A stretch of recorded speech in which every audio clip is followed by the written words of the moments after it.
This is Penn Woods interviewing for the Oklahoma Living Legends. The date is May 20th, 1970, and we are interviewing Dr. J Clifford Shirley, uh, retired professor at Phillips University.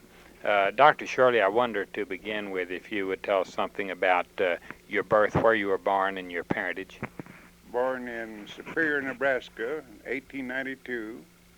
My father was already on a farm down near Omega, west of Kingfisher. When I was 6 weeks old, my mother brought me down to the farm. We lived there till 1900 and then moved to Sealing in Dewey County.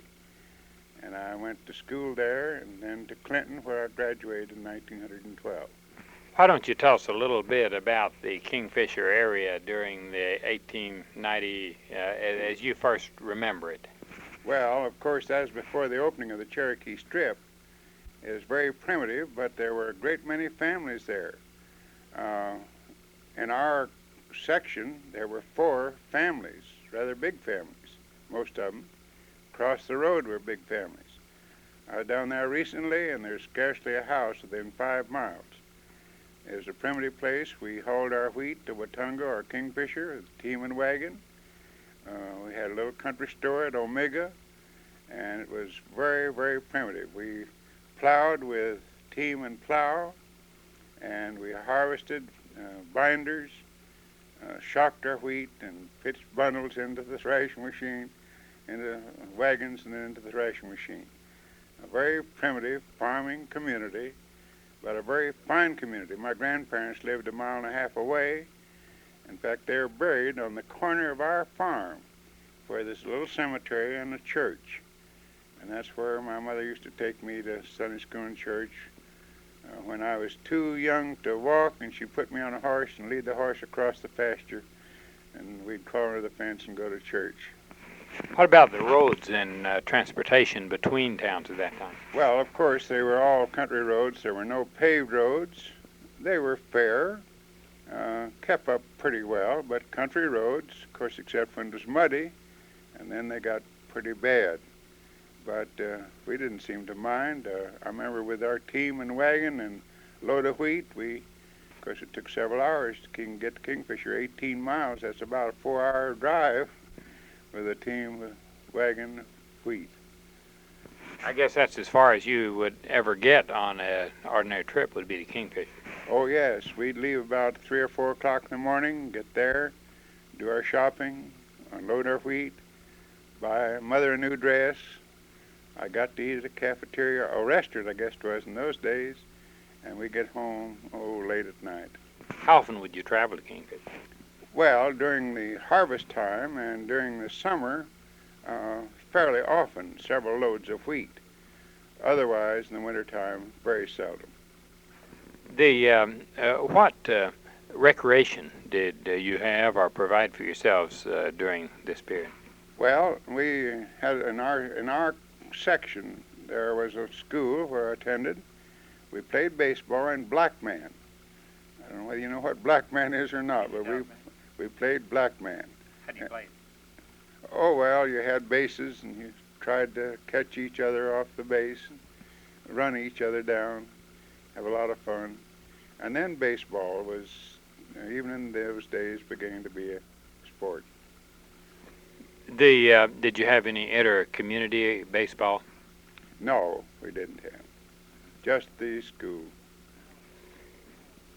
I wonder if you could recall any particularly important events for Kingfisher or for that area when you, during the period between 1890 and 1900, what would you say were the most important events that occurred? Well, of course, I was still just about a year old, but the opening of the Cherokee Strip was the thing I heard my people talk about, which was 93.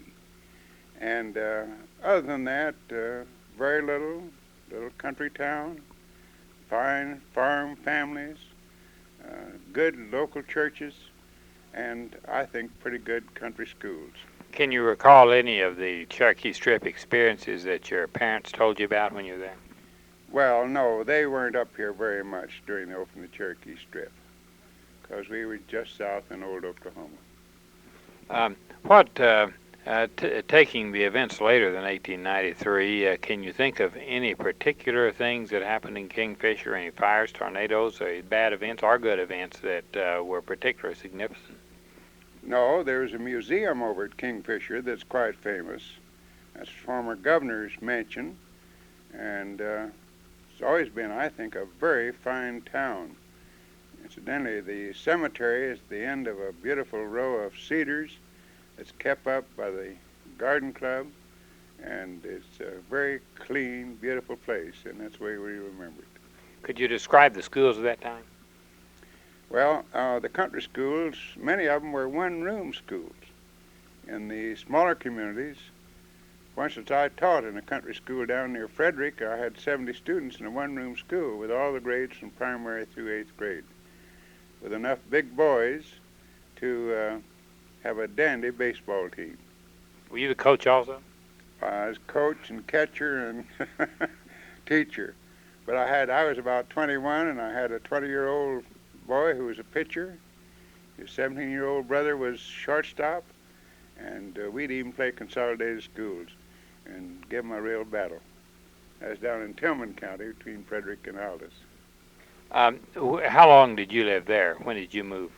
Well, we moved from Omega to Sealing in 1900. And my father was a cattleman, bought and sold cattle and hogs, and fed them, shipped them. Incidentally, he had to drive the cattle to market, to Canton or to O'Keene in early days, and to Woodward. And he had a livery stable at one time, and now and then the traveling man would want to go to Woodward, so he'd give him a driver, a team, buggy.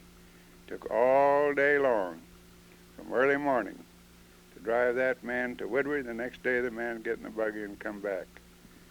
And it was a great community, though. Sealing is still, we were over there the other day, it's still a wonderful little place, prosperous with a number of very lovely homes, and we know a good many people who still live at Sealing, some of them from Omega, incidentally, where we used to live. And we lived there till 1911, and then my father had passed away, and we moved to Clinton. I graduated from Clinton High School in 1912. Can you think of any events in Sealing that took place that you feel might be of some importance or have been in some importance at that time? Well, yes, one of them. There was no real hotel in Sealing, and my mother started keeping a few roomers. Father had the livery stable, as well as his cattle and hogs, and finally developed into a hotel. So about 1906, she started building the only hotel that's ever been built in Sealing. And 1907, the railroads were developing, had 2 or 3 crews, one right there a mile west of Sealing, and the banks closed in 1907. They stopped those construction crews. We never had a railroad. And people said to my mother, I suppose you won't go ahead and finish your hotel. She did finish it and had marvelous business for a number of years. That was the outstanding thing from 1900 to 1911. By the way, we had no high school when in fact, the matter is, I had to sort of halfway repeat 8th grade in order to stay in school because we had no high school. And then we did develop a high school, and I attended for a year and a half before we went to Clinton. Could you tell us something about your high school? Well, I was in, by the way, we had a professor who taught us Latin. He told us afterwards, he said, I had to work like fury to keep up with you 2 boys. And we had a very nice little high school in Sealing. Of course, it's just the beginning, so it lacked a good many of the things that you think of in a high school. I went to Clinton in January 1911, and I guess we had had enough preparation at Sealing that they put me in the junior class. And so next year, with 7 girls, and I was the only boy, I graduated from Clinton High School in 1912. And that was a thrill. Did you have any, could you describe any activities you might have had in high school? Well, at Clinton, our principal got a few of us together, and we had a football team. We played one game, I think, and that's about all with Arapahoe. It was still baseball. Football wasn't in it. It wasn't an official high school team. We just a bunch of boys that got together and played a little bit. Very good teachers. Number of very fine history. Had a splendid principal, Superintendent Bryan, and high school was quite good, I think, in those days. The going from high school, could you tell? Did you go to Phillips University as a student? Well, after I graduated from high school, I went down to Frederick with two of the girls who graduated with me, and we went to Summer Institute. You could go for a month and take exam in about 20 subjects. If you made 70 or better, they'd give you a certificate to teach school. And then's when I went out into the country near Frederick.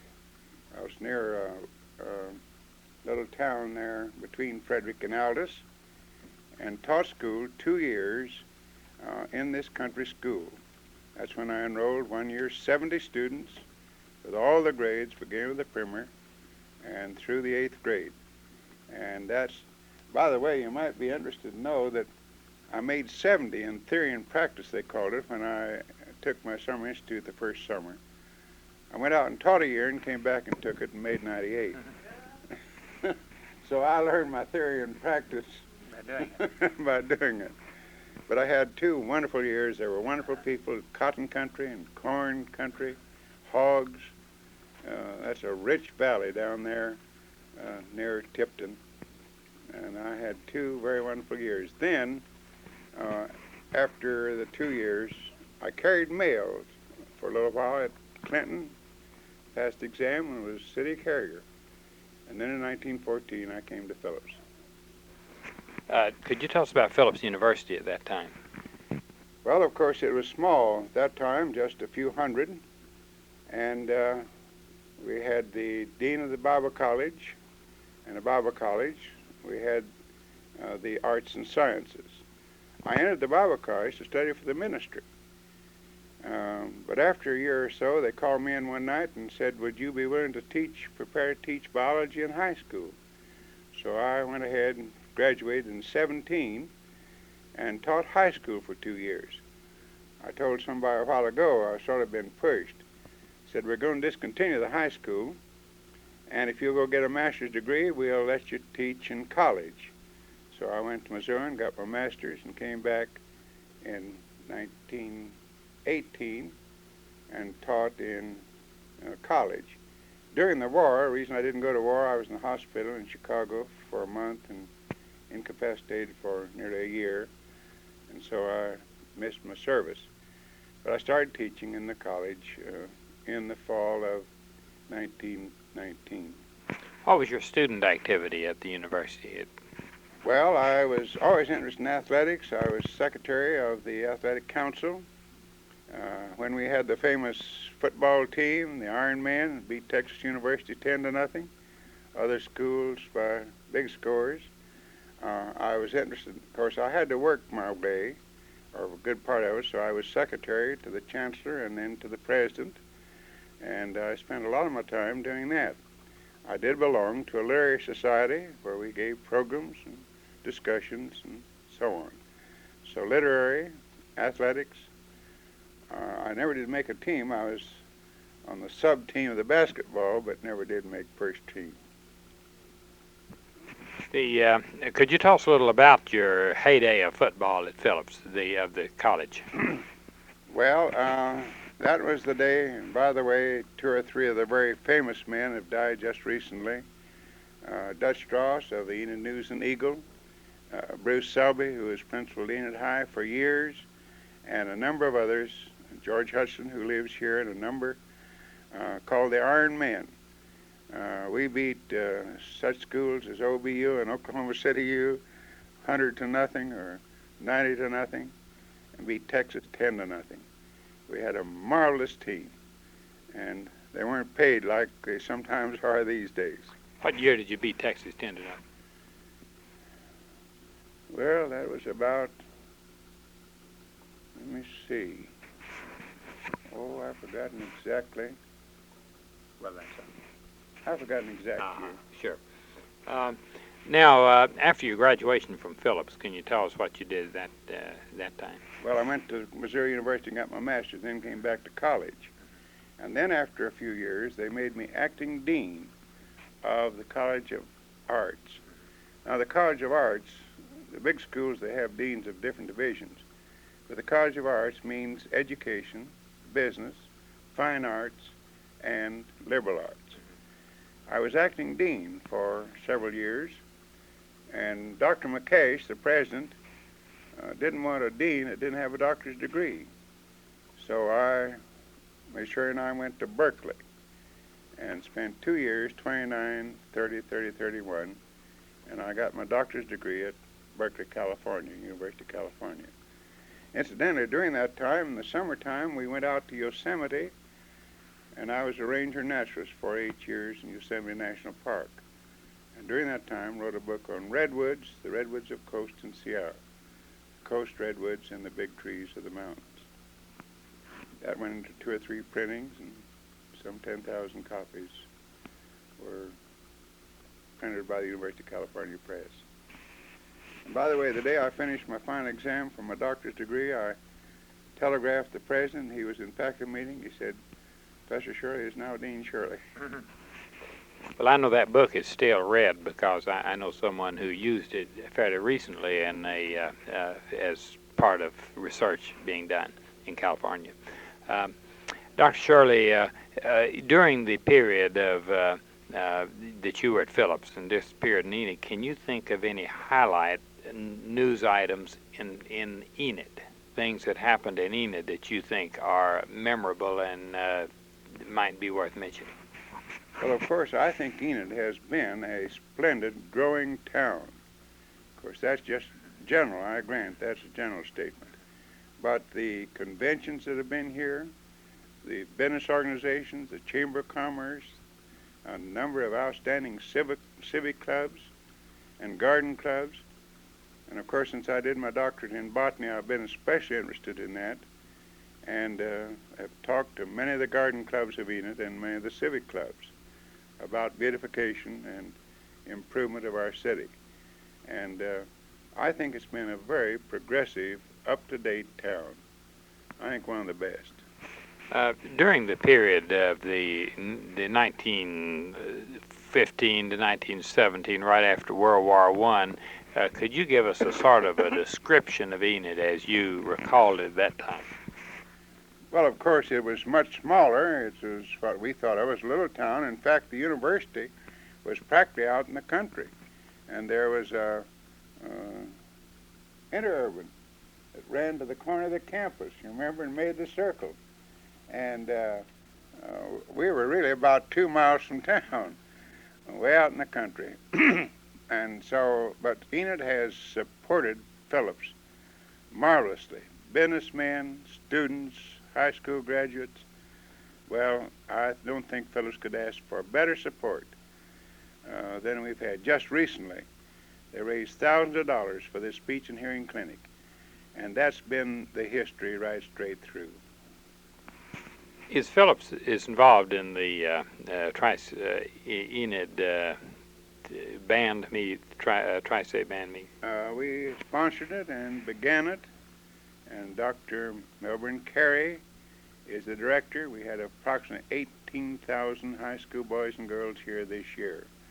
It's a tremendous affair with 30 or 40 of the principal musicians from America and even other countries as judges in this Tri-State Festival. Tell us about the growth of the Tri-State, how it came about. Well, way back there, Dr. Carey invited in, just little local high schools. Be nice to come in and have a day in which you'll play and march and just sort of a reunion of bands. Well, the first thing I knew, that was increased to 10 and to 20 and to 30, and included, of course, the orchestra and the glee clubs. And I wish the other night you could have been present and see 2,000 of the finest youngsters from several states. And my, wow, what a thrill it was when they sang that last number, those 2,000. Christ was born across the sea, with the glory in his bosom that transfigures you and me. So it's been, and Enid has supported it to take care of 18,000 students. That's over a third of our population. But it grew from just a few bands coming in, playing more or less just a weekend outing. This is one of the outstanding things that Phillips is known for around the state. Can you think of any other particular unique things about Phillips that might be worth mentioning? Yes. I'm very proud of the fact that in the Cards of the Arts and Science, incidentally, a number of the doctors here in Enid are my graduates, my majors. For over 30 years, we have not had a failure in the freshman class of med school in America. And no other school in Oklahoma has that record. Way back several years ago, when a survey was made, the next highest had 7% of their students had failed. We haven't had a failure in over 30 years in medical school once they finish Phillips. If they can pass our science, English, other courses, and make good grades and be admitted, they're outstanding. What do you attribute this to? A good faculty. During the time I was dean, of course, it's a Christian college, it is a Christian church, but some of our finest teachers have been Presbyterians and Methodists and Church of Christ. I think one of your men used to teach at Phillips, one of the men that's in your school now. And we usually tried to get men who were dedicated to Christian education. They were interested in boys and girls.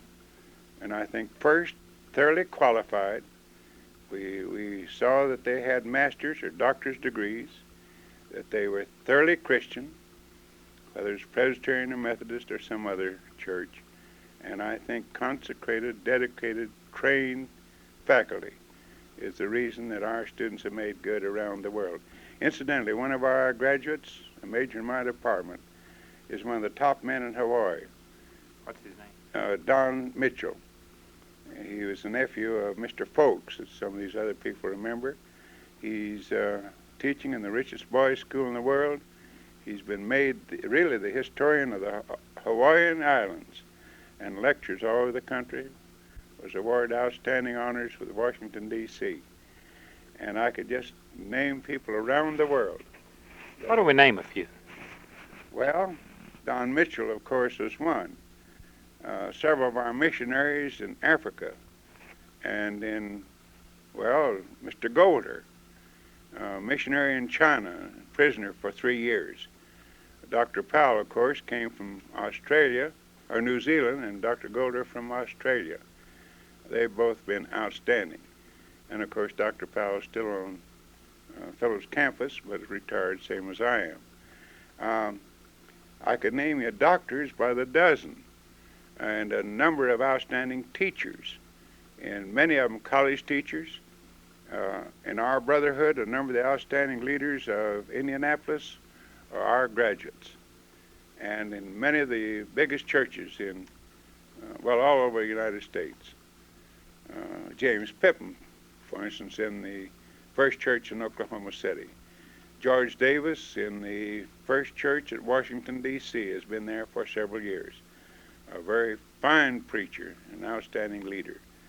So in science and education, so happens my own son, who has his doctor's degree, is teaching in Warrensburg, Missouri, in Northwest Teachers College, teaching elementary education. Oh, I could name dozens and dozens, from education, from music, from Bible, and from the various fields. Could you make a comparison of the Phillips campus today as it was in the early days that you recall? Well, of course, we're much larger. We're 1,300 students. There isn't quite the same, probably, personal relationship. It's a little more difficult when you've got larger classes and the dean has more people to see. but they still maintain the high standards of morality. The other day I walked over on the campus, and I have been on the campus, I go over 2 or 3 times a week, and a young man walked out, and I started talking to him. He had sideburns and long whiskers, and I thought, well, another hippie. Well, I got talking to him, and you know what he brought up? He said, you remember when we were in CYF conference together over here so-and-so? And he was interested in Christian conferences. And I think if you get right down below the beard, that you'll find that 98% of our students are dedicated, they're here for an education. And incidentally, in all these demonstrations that have taken place, now in a few minutes, 3 of our graduates of this year will be the commencement speakers at Phillips University. The students have a part. Dr. Baker, our vice president, works with them, calls them in. They're on faculty committees. They're a part of the university. And that's something new in America. And so Phillips is changing in that respect. They're changing in larger enrollments. And then another thing that now we can see, we have a lady here from New York City. She has 4 grandchildren in Phillips. Next year she'll have 5. We have people across from Vermont to California. Okay. I'm going to Brandon take over. I'll check the recorder. Go ahead. Okay. We have... sit down. I fix that recorder. Okay. One of the things I think is outstanding is the loyalty of our alumni. We have a lady on the campus who has 4 grandchildren. She lives in New York. We have any number that have 4 and 5 children and grandchildren in Phillips University. I was at the International Convention with Ms. Shirley, and just 2 years ago, I'd meet some of our alumni, and I'd say, well, where do you live now? Pennsylvania.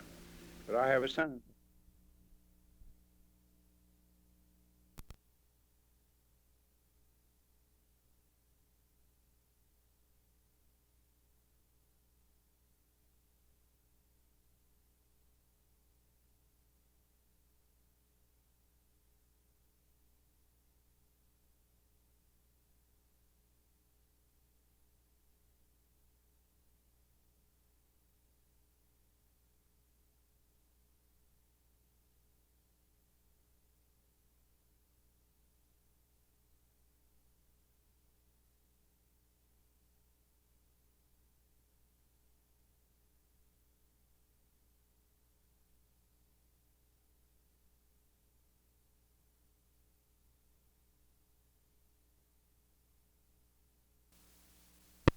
The Republican Party in Oklahoma, and it helped and grew steadily from then on.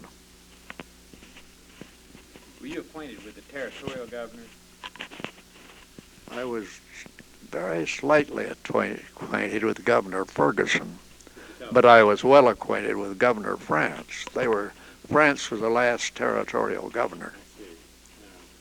You're well acquainted with his son, Walter, of course. Oh, yes, very well acquainted Governor with him. Jenkins, were you acquainted with him? No, I wasn't acquainted with Governor Jenkins. Could you tell us about Governor Franz? Anything that you have not told us that you feel might be of interest to you? Roosevelt, President Roosevelt, to the top of the hill with the flag.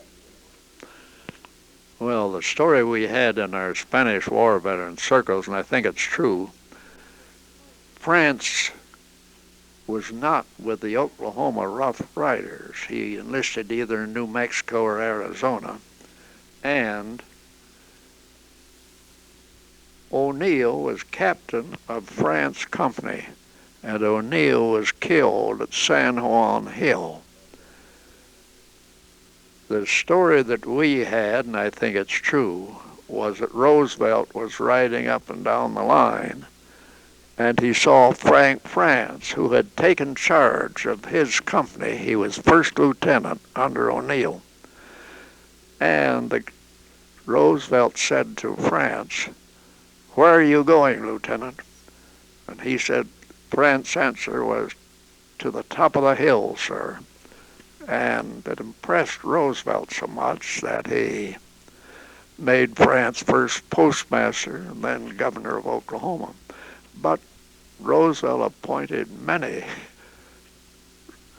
Spanish War veterans. Abernathy, remember the story there was that Abernathy took Roosevelt on a wolf hunt down near Frederick, and Abernathy would show him how to capture wolves by riding horseback, chasing the wolf, and jumping off when the wolf became worried and tearing its jaws apart. And Roosevelt was so impressed, he appointed Abernathy Marshal of the Western District of Oklahoma for that period as well. Were you acquainted with Dennis Flynn? Oh, very well, yes. Talk about him. France, in those days, we had no autos to speak of at all, if we had any. And to go to Guthrie, between Enid and Guthrie, was quite a train trip, taking about 3 hours or so to go by rail. France at Guthrie didn't get to Enid very much, but I would be in France's office with Cromwell, the Attorney General, and would see France about every time I went to Guthrie, which would be frequently in that. Speaking of France now, or France as governor.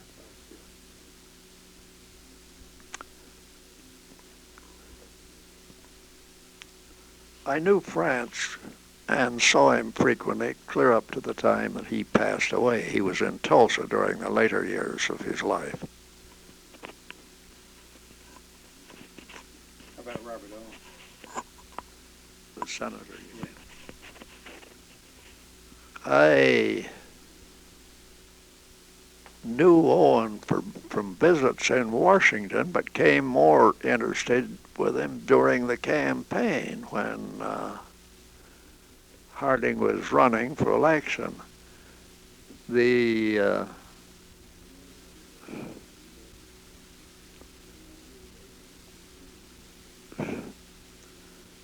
Owen made Republican speeches, and I happened to be chairman of the Republican meeting in Enid, and the lady who was chairman of the YWCA, Women's Christian Temperance Union for the state, was also making speeches.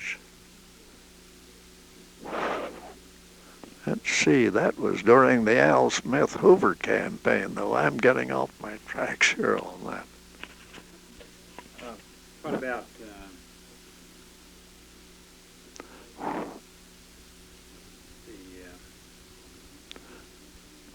guess that takes the territory. How about Governor Williams?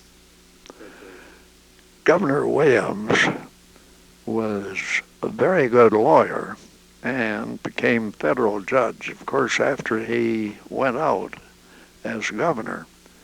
And I didn't see as much of Williams as I did of the other governors.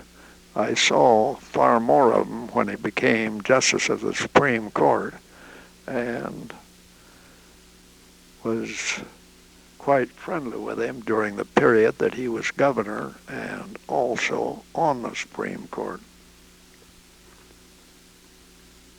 Were you acquainted with Frank Buttram? Yes. Can you comment on him? I believe he was active in the Republican Party. He was a Democrat. Democrat. Yes. Frank was a candidate for governor, and during his campaign I saw him in Enid at various times and saw him frequently in Oklahoma City, but had no business contacts with him, was purely political.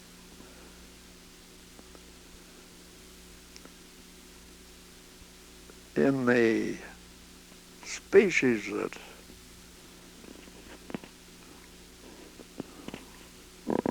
that were made during the Harding-Cox campaign, it wasn't, we didn't feel as confident of winning there as we really should have felt, because we didn't have the organization in the Republican Party that we have had in later years.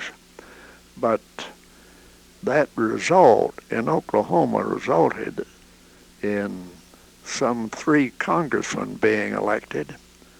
Alice Robertson, congressman from that district, and you spoke of any stories. I heard her tell this one, which ought to be passable since she told it. She said she is riding on a Pullman train, and a man above her was snoring quite loudly. And so when he kept it up and she couldn't get to sleep, she rapped on the berth up above, and he stopped snoring. But before she could get to sleep, he resumed, started snoring again. And it continued until she had woke him up about 3 times. And when she did it the next time, he said, "It's no use, lady. I heard you the first time, but I'm not that kind of a man." Oh, it's funny. For a woman that generation. That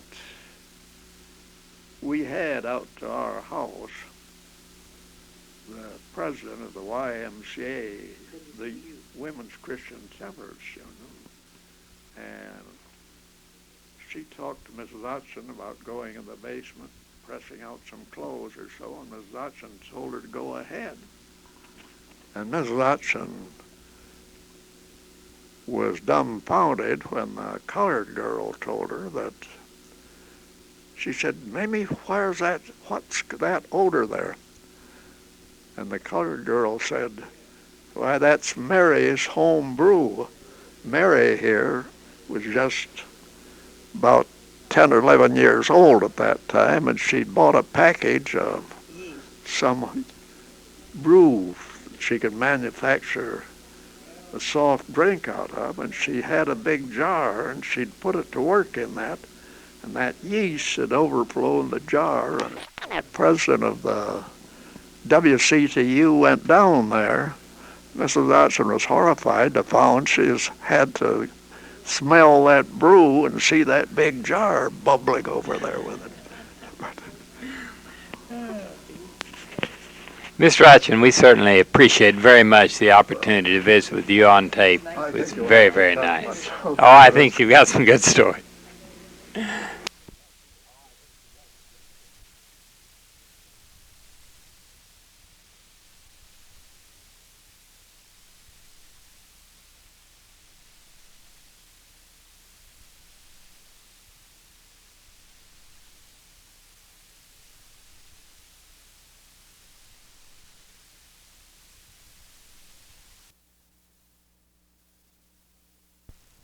In Phillips University.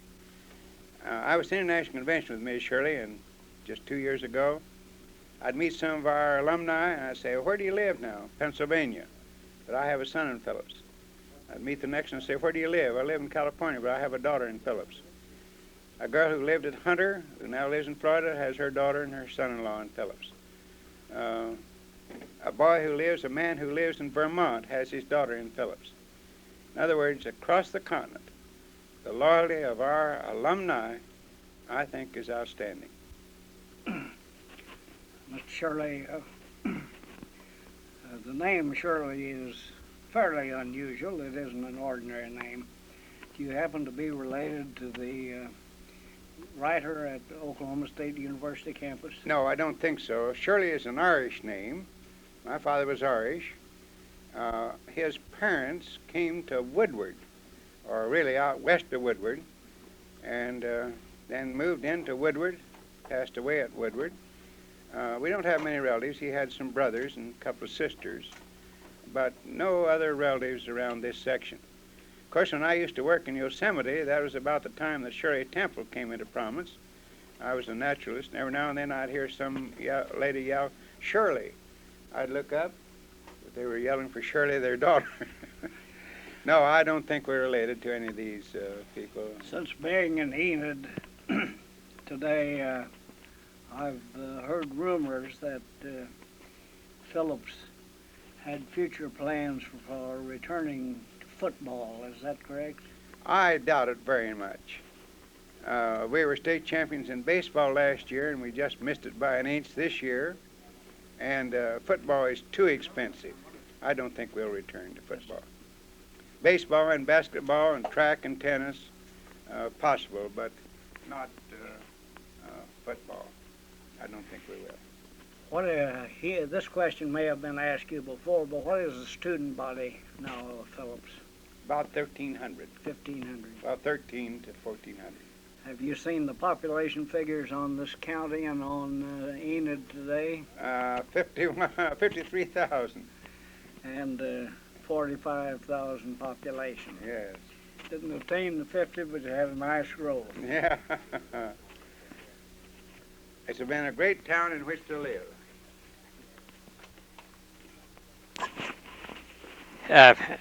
Dr. Shirley, there's one other thing I'd like you to comment on, because I know that Enid is well known, and you are particularly well known for your flowers and your iris and your other things that you have grown. I wonder if you'd comment on the garden activity in Enid over the years. Well, I'm glad to do that, because, see, I taught botany, and then I became conservation-minded in Yosemite. And for years, we have been developing a garden. For 20 years, I have 9 lots packed full of 300 peonies, 700 daylilies, iris, shrubs, trees, and so on. And then, nearly 3 years ago, Governor Bellman appointed me as county chairman of Oklahoma Beautiful. I went for our park board and asked them if they'd set aside a part of Meadow Lake for an arboretum. And they gave me about 15 acres.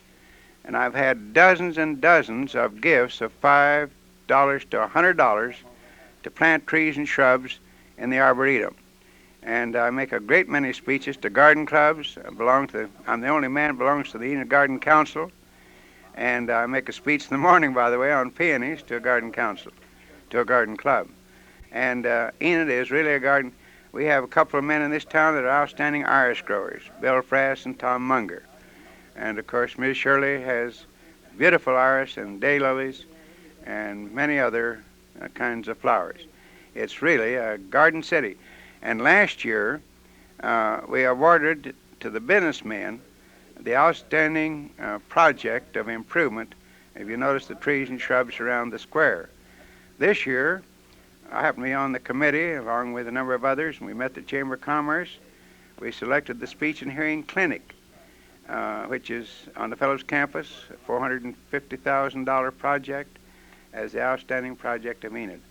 And I was surprised when the Chamber of Commerce Secretary listed about 25 businesses or institutions that had made improvements, like the Speech and Hearing Clinic, like the Convalescent Care Center, about the new theater, and many others.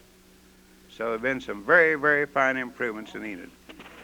Dr. Shirley, I certainly appreciate the opportunity to visit with you. Thank you very, very much. Yes, sir.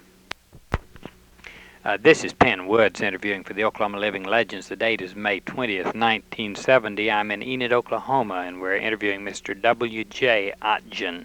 Is that correctly pronounced? O-T-J-E-N. What is W.J.? William J. Otgen.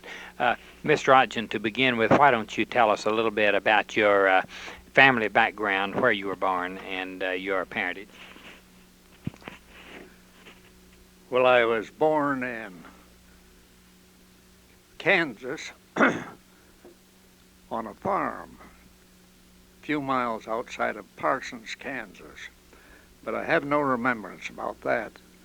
My parents moved back to Ohio, and my rearing from boyhood on was in Woodville, Ohio, and then just outside of Toledo, Ohio, where my father had a farm, and had one clear up to the time that I came to Oklahoma.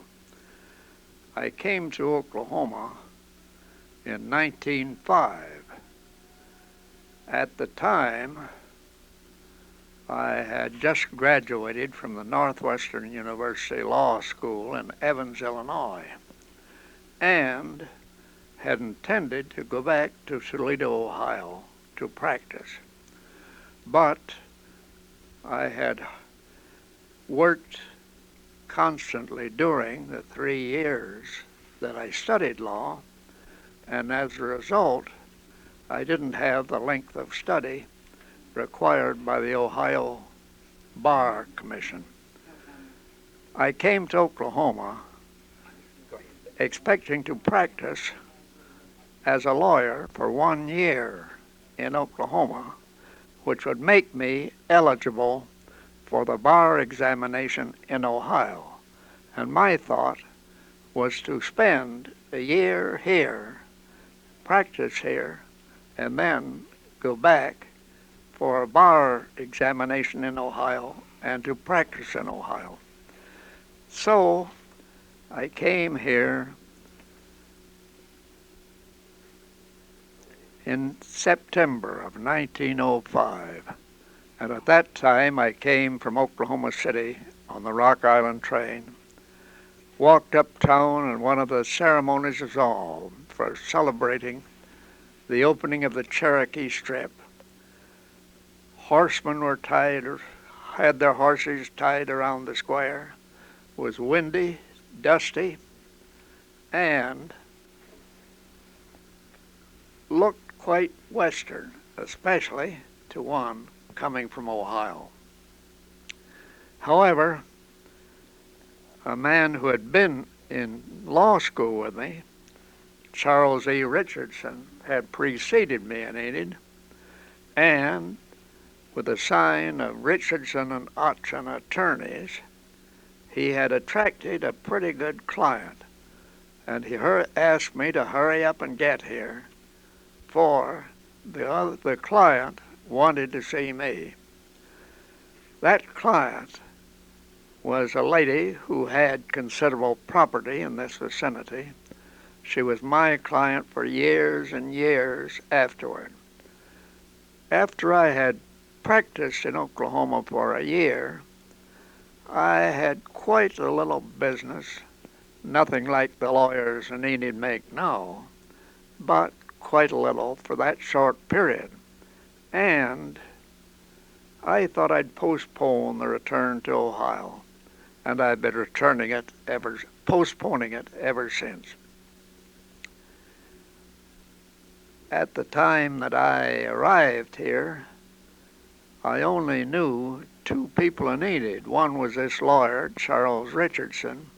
The other was Winfield Scott, who I'd met in the university and who practiced here for many years, but became Commissioner of Pensions during the Coolidge administration. And he and I were partners for several years. When he became county judge, I first practiced by myself, then became associated with Robertson Curran, a leading firm here, then West, Scott, and Otson, and Charles West, one of the partners, became Attorney General of Oklahoma. Winfield Scott became county judge of Garfield County, and I kept on in the practice in Enid. Paragraph.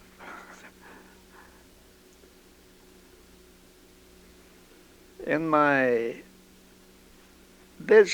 getting acquainted in Enid, I went from one church to another on Sundays just to get acquainted with the people around here, and I found very good churches here, Methodist, and when I went there, I saw our then county judge, James B. Cullison, who was with his oldest daughter, June Cullison, and I met June in that church, and after a year or so, we were married and were living together since. Have had 4 children, now grown, 2 of them in Enid. One, my son, William J. Otson Jr., and Mrs. Mary Barnes, Barns, who lived in Fort Wayne, Indiana, for many years until her husband passed away. Then she returned to Enid. When I came to Enid, they had just been discussing selling the school land, and they sold what was called the school land in 1907. I bought one of those farms about east of Enid. It is now part of our Woodring airfield. I sold half of it to the airfield and sold the other half later on. But I still have one of the farms acquired there, just east of that airfield out at Enid. We recently had a test for oil completed there. I am hopeful, but don't know just what will develop. As for myself, I served as city attorney of Enid for 2 years. During the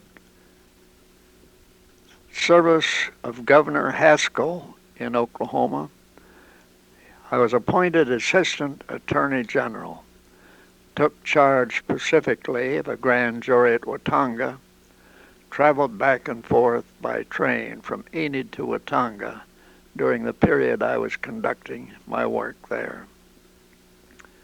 I have seen Enid develop from a very ordinary western city into the bustling, active place that it is today. In 1922, I was elected to the Oklahoma House of Representatives and served 2 years there, and then was elected to the Oklahoma State Senate and served 8 years in the Oklahoma State Senate. During my period in the Senate, the Oklahoma flag was presented to me as the senator from the district representing Garfield County, and I introduced the act establishing this flag as a flag of Oklahoma, urged its passage, and it was passed and is now our state flag. Raymond, I may be breaking this on too long here. I may be making this too long.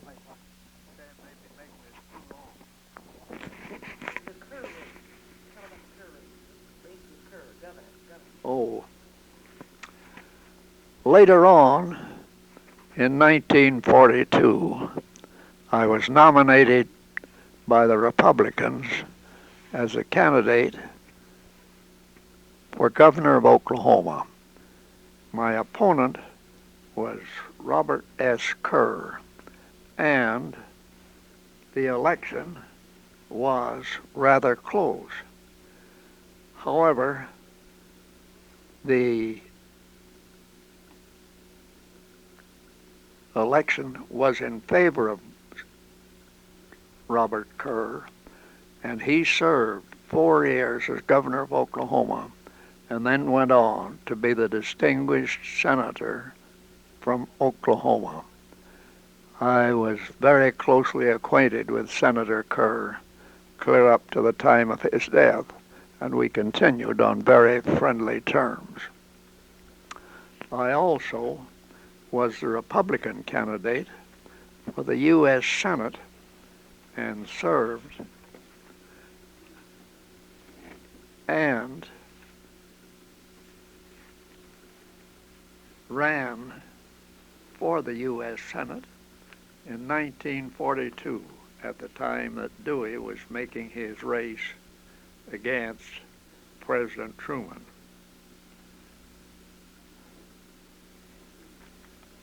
Before I came to Oklahoma and leaving that farm back in Toledo, Ohio,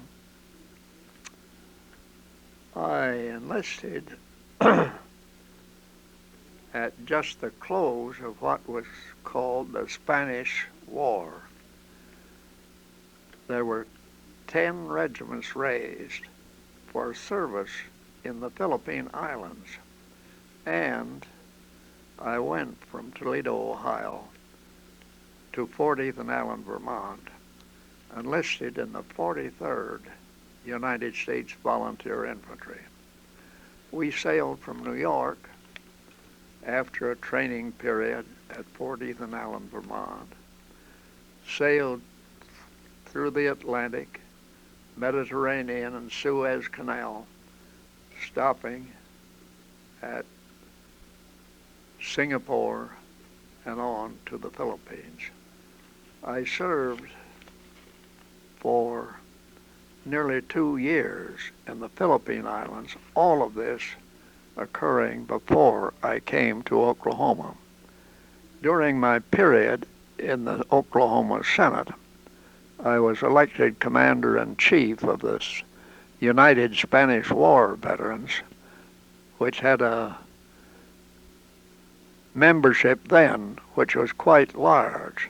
There was then about 450,000 of us.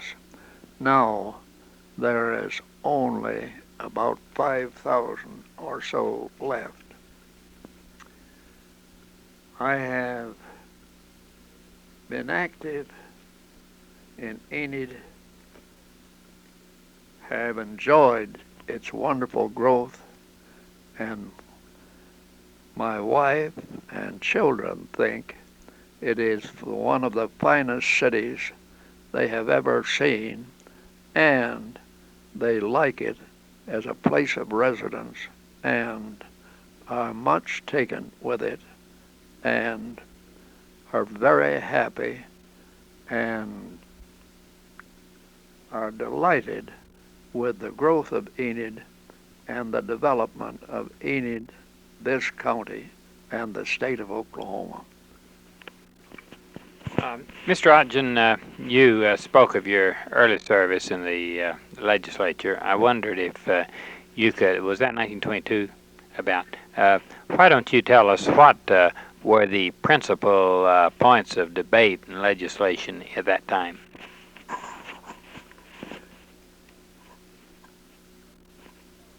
About that time we started hard surface roads in Oklahoma, and it was the beginning under the State Highway Commission. There was much legislation affecting the highways, and during that 2-year period, Jack Walton was elected governor at the same time I was elected to the House of Representatives.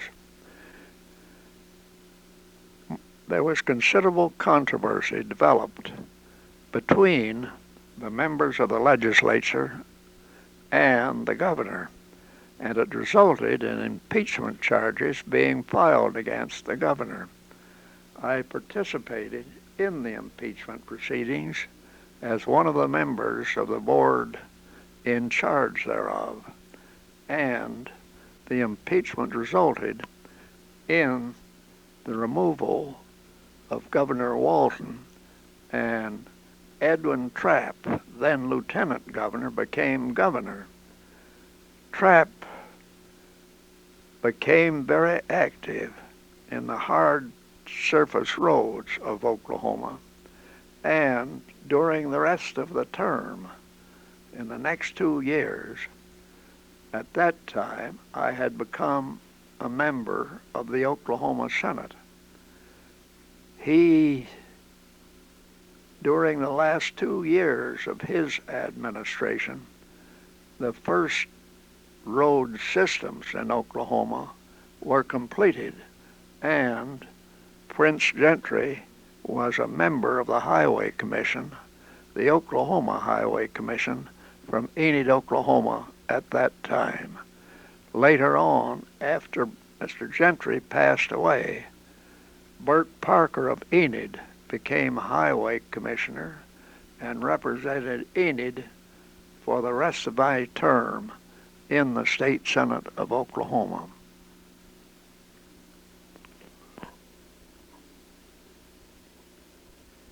I have been a member with Mr. Frank Carter, and he and I have been practicing in Enid for about 30 years, during which time Mr. Carter became mayor of the city of Enid and served 2 years in that position. He is still in very active practice in Oklahoma. I have continued to maintain an office for the practice of law clear until now, and am in the office nearly every day at the present time, and still enjoy being active with the lawyers of Oklahoma.